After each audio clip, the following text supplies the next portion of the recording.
La clave, sobre todo, bueno, yo siempre digo que uno tiene que tenerlo claro y tener un sueño. Y cuando tienes un sueño, al final tienes una meta y luchas por ello. Eso es. Luego es la formación y sobre todo, pues todos estamos en un mundo y yo lo he hablado mucho con muchísimos compañeros y David, tú y yo lo hemos hablado muchas veces.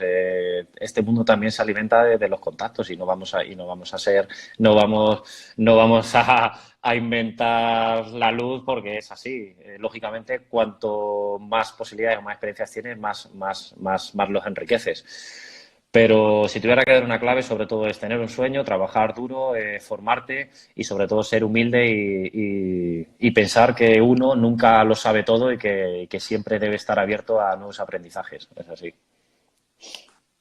Genial. Bueno, el otro día ya hablé, no quiero abundar porque como estamos en YouTube con Sí.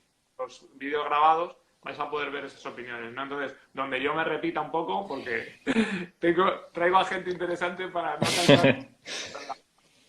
Vamos a medir lo que yo digo y vamos a dar más espacio a amigos, ¿no? Vamos a esta, ¿no? En esos microciclos cortos, esto nos dice Bernardiga con APF, en esos microciclos cortos que has comentado, Ángel, ¿qué protocolo de recuperación te ha dado mejor efecto? Está buena. Sí, ahí eso es un caballo de batalla también, porque hablamos de microciclos cortos, microciclos de 3 4 días, es decir, en los que compites cada 72 96 horas como mucho. Y ahí está la dicotomía entre qué estrategia de recovery utilizar para maximizar al máximo esta recuperación, pero no perjudicar la activación para la siguiente competición. Eh, Desde mi punto de vista, si hablamos de las estrategias activas, entrenamiento, habría que ver el tiempo que tienes para el siguiente partido, pero la recuperación activa se ha visto que es más eficaz que la recuperación pasiva. Dentro de la recuperación activa se ha visto pues que el trabajo en ciclo, el trabajo aeróbico para recuperar, eliminar metabolitos de desecho, trabajo con el ciclo ergómetro, 20 minutos, intensidad moderada, el entrenamiento de tren superior, por el incremento de síntesis de testosterona, etcétera, procesos anabólicos. Aquí tendría mucho cuidado en plantear esa dosis de entrenamiento excéntrico porque el microciclo corto no da tiempo a que ese daño muscular, esa CK se equilibre. No es lo mismo que tuviéramos 7 días. De ahí es importante saber interpretar también los papers. Yo precisamente hoy lo revisaba y lo hablaba con un chico, alumno de universidad, y estudio Rick Lovell, que habla de cuándo establecen las propuestas preventivas dentro del microciclo. Él establece que en la sesión más day más 1 sería lo ideal, con respecto al más day menos 3 o sobre todo menos 1, es decir, está claro. Pero claro, si tú tienes un microcías, 72, 96 horas, plantear ese boat de entrenamiento excéntrico propuestamente en la sesión de recuperación, quizá a lo mejor no sería lo más adecuado teniendo en cuenta que vamos a jugar en 72 horas y que ese daño muscular a lo mejor no lo hemos atenuado. Entonces, dentro de las activas, trabajo en ciclo ergómetro, movilidad de cadera porque suelo bloquear, todas las técnicas de neurodinámica, liberación miofascial, entrenamiento de tren superior, y si hablamos de las pasivas, inmersión en agua fría, crioterapias y bueno, todas las que puedan ayudar, masoterapia, prendas de compresión, la vibración mecánica también se ha visto con bajo medio hercio también es interesante, pero sobre todo tener en cuenta que puede haber estrategias de recovery en este caso que puedan perjudicar la siguiente competición que va a ser en 2 3 días. Es muy importante las Sí, sensaciones que tienes también.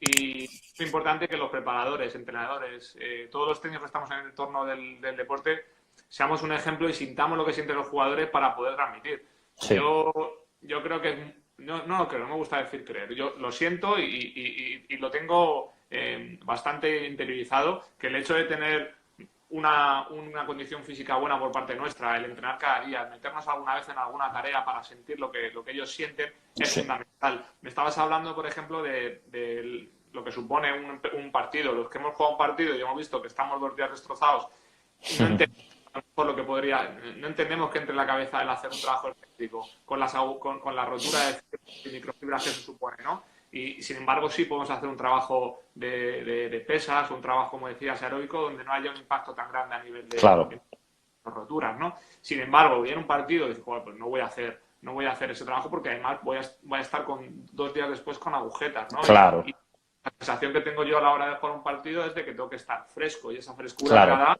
que no tenga cortamientos, el que yo esté descansado, ¿no? Con un buen espacio en los discos intervertebrales, que esté con tono pero que no esté acortado. Entonces, yo invito a los preparadores físicos, a los entrenadores, a que sigan metiéndose. Hace poco, bueno, aquí estuvimos en una charla con Antonio Tapia, y Antonio decía que todavía seguía jugando al fútbol y que le parecía muy importante que los entrenadores siguieran jugando al fútbol para sentir lo que es jugar de lateral o la posición de un mediocentro, o qué tiene en el entorno un delantero cuando el equipo está atacando, está defendiendo. Y lo mismo digo el aspecto físico. Es que es clave. Yo soy un loco del entrenamiento y pruebo todos tipos de métodos y estoy activo. Entiendo que es nuestro trabajo y mientras sí. es necesario ser ejemplo para ello. Es que si no lo vives, es la mejor forma es vivirlo y saber lo que se siente. Y tú lo has dicho claramente. Solo el que ha jugado sabe que a los 2 días estás machacado y que el daño muscular, o sea, estás como si te hubiera caído un camión por encima. Entonces eso es importante también tenerlo en cuenta. Y lo que tú has dicho también, las sensaciones. Yo, dentro de mi forma de trabajar, aunque sigo siendo un enamorado del trabajo contrastado, evidenciado, pero también le estoy dando más importancia a la opinión del jugador, a mirarle más a los ojos, a preguntarle más esas sensaciones, porque también es importante tenerlo en cuenta y saber cómo te sientes. Hay cuestionarios, hay test wellness, hay test validados que nos permiten hacerlo de forma estructurada y estandarizada, pero sobre todo, bueno, intentar conectar con el jugador, con la persona, también nos va a dar un plus. Es decir, no solo la verdad está en el libro o en el campo, sino también en el jugador como persona y en el conectar personalmente con él. Es así.